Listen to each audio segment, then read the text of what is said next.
এই দেশকে যারা এভাবে ধ্বংস করেছে তাদের ক্ষমা নেই, তাদের ক্ষমা নেই। শ্রমিক যারা হত্যা করেছে তাদের ক্ষমা নেই।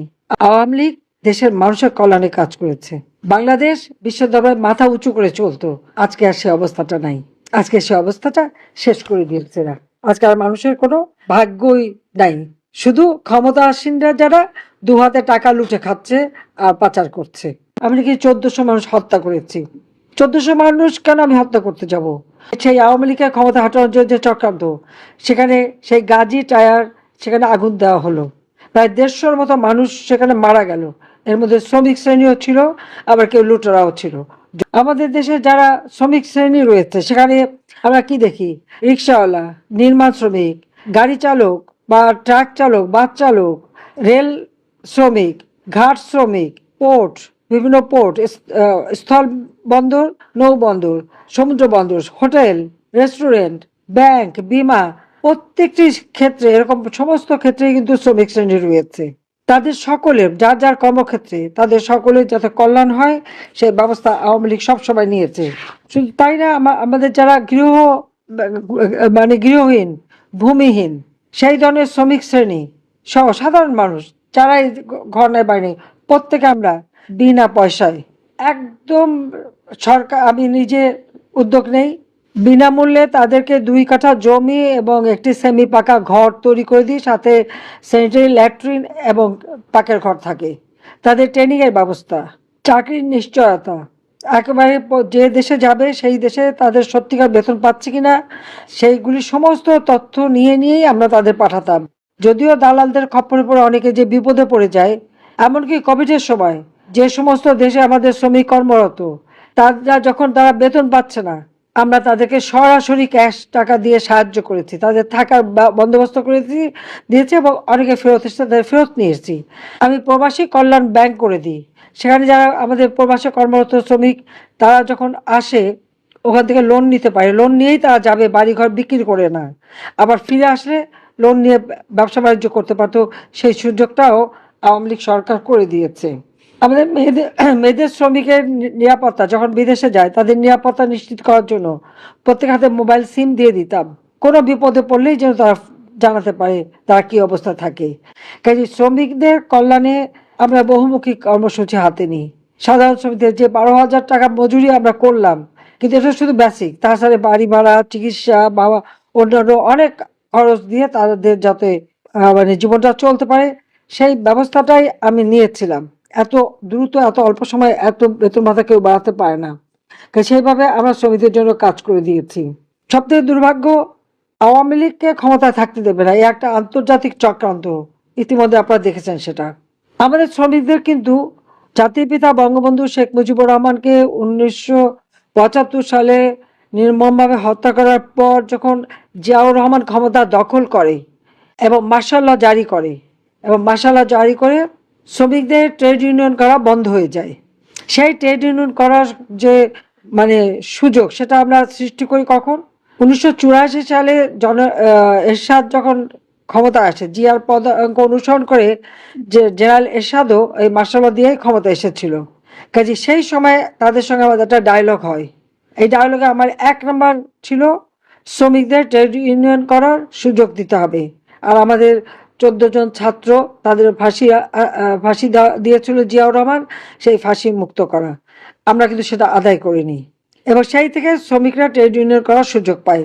ওই 75 সালের পর, জিয়া ক্ষমতা আসার পর থেকে এ পর্যন্ত কিন্তু শ্রমিকদের কোনো অধিকারই ছিল না, কিন্তু সেই অধিকারটা আমরা নিশ্চিত করি।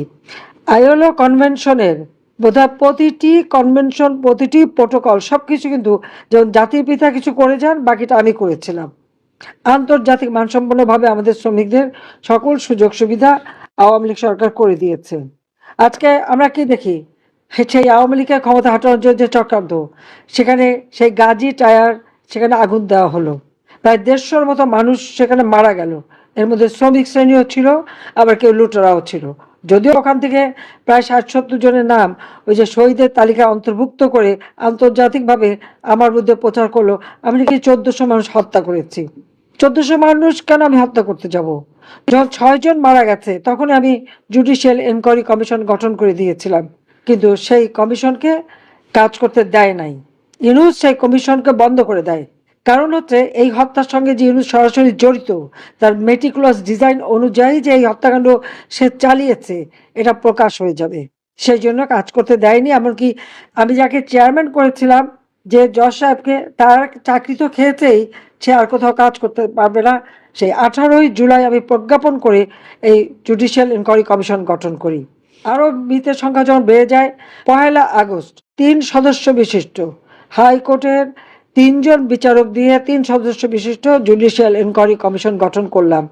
আমার প্রশ্ন, কেন এটা তদন্ত করতে দেয়া হলো না? এই যে 7.62 বুলেট ব্যবহার হলো, এই বুলেট কোথা থেকে আসলো? স্নাইপার রাইফেল কোথা থেকে আসলো? কারা ব্যবহার করলো? এবং এইভাবে তো আমাদের শ্রমিকদেরও হত্যা করেছে, কিন্তু তার কোনো বিচার হবে না। ইন্ডেমনিটি দিয়ে দেওয়া হয়েছে, পুলিশ হত্যা হয়েছে, আইনজীবী, সাংবাদিক আর আওয়ামী লীগ সহযোগী সংগঠনের নেতাকর্মী অগণিত। কাজে বাংলাদেশের জনগণের কল্যাণে সবসময় আওয়ামী লীগ কাজ করেছে। আন্তর্জাতিকভাবে শ্রমিকদের অধিকার, প্রত্যেকটা আমাদের এলাকা যেখানে যেখানে আমাদের শ্রমিক রয়েছে তাদের জীবন মান উন্নত করার ব্যবস্থা আমরা নিয়েছি, এবং আরো অধিক পরিমাণে যাতে বিনিয়োগ আসে 100টা অর্থনৈতিক অঞ্চল করে দিয়েছি। সেটা কাজ শুরু করেছিলাম, যে এটা ধীরে ধীরে করা, জমি নিয়ে রেখেছে, আস্তে আস্তে ইন্ডাস্ট্রি হবে, দেশে বিনিয়োগ হবে, আমাদের দেশের মানুষ আরো কাজ পাবে এবং তারা উন্নত জীবন পাবে, কর্মসংস্থায় ব্যাপক ব্যবস্থা যাতে হয় সেই দিকেই আমরা দৃষ্টি দিয়েছি। এবং ট্রেনিং এর ব্যবস্থা ডিজিটাল বাংলাদেশ করে দিয়েছি। আজকে অনলাইনে সব কথা বলে কোত্থেকে আসে? এটা তো আওয়ামী লীগেরই করে দেওয়া।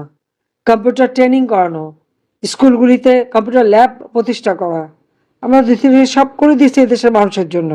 বাংলাদেশকে খাদ্য স্বয়ংসম্পূর্ণ করেছি। যে সমস্ত এলাকায় মঙ্গা হতো, কোনো এলাকায় মঙ্গা হয় না, সেই মঙ্গা দূর করেছিলাম। দারিদ্রের হার 18% নামিয়ে এনেছিলাম, অতি দারিদ্রের হার 5% নামিয়ে এনেছিলাম।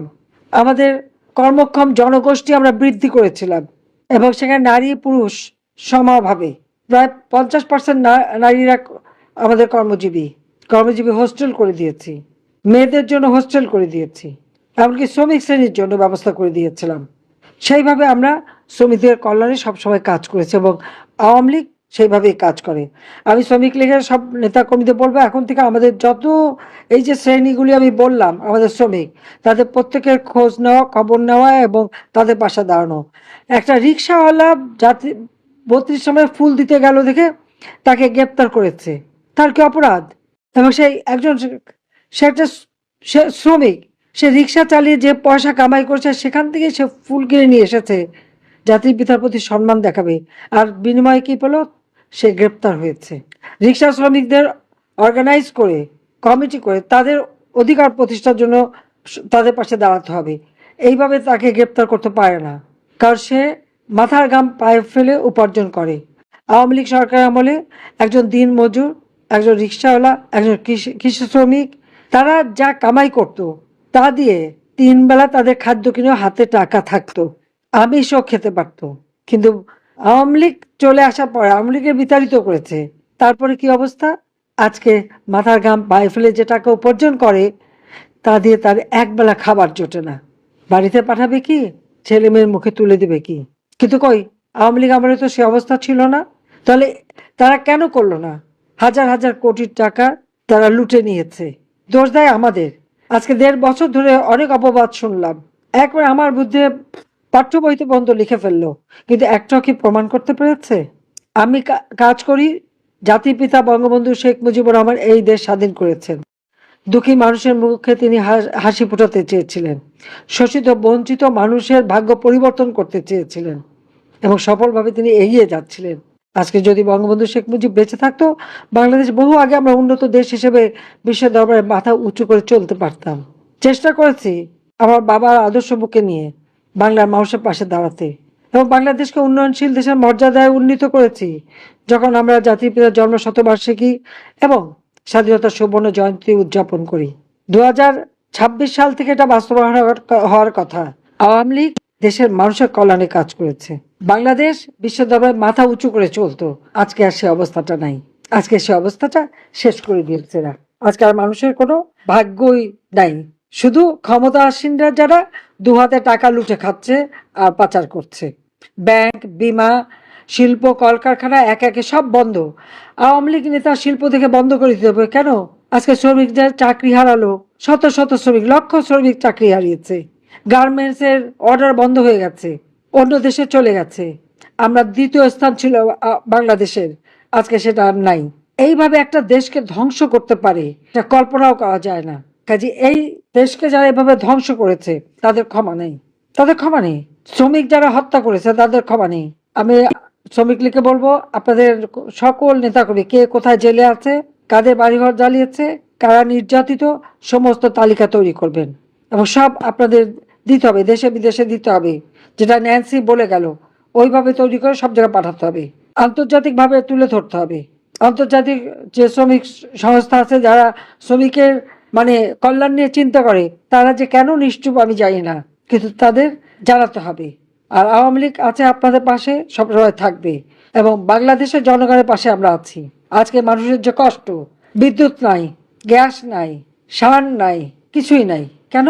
ঘরে ঘরে বিদ্যুৎ দিয়েছি, কৃষকদের সারের জন্য হাহাকার করতে হয়নি, বিনামূল্যে খাদ্য দিয়েছে, সামাজিক নিরাপত্তা, বয়স্ক ভাতা, বিধবা ভাতা, প্রতিবন্ধী ভাতা দিয়েছি, পারিবারিক 1 কোটি পরিবারকে পারিবারিক কার্ড দিয়েছি, 2,62,00,000 কৃষককে কৃষি উপকরণ কার্ড দিয়েছি, 42,000 আমার জেলে সম্প্রদায় তাদেরকে বিশেষ কার্ড দিয়েছি, যাতে তারা এবং বিনা পয়সায় যখন তাদের মাছ ধরা বন্ধ থাকে সেই সময় 40 কেজি করে চাল জেলেদের মাঝে দিয়েছি।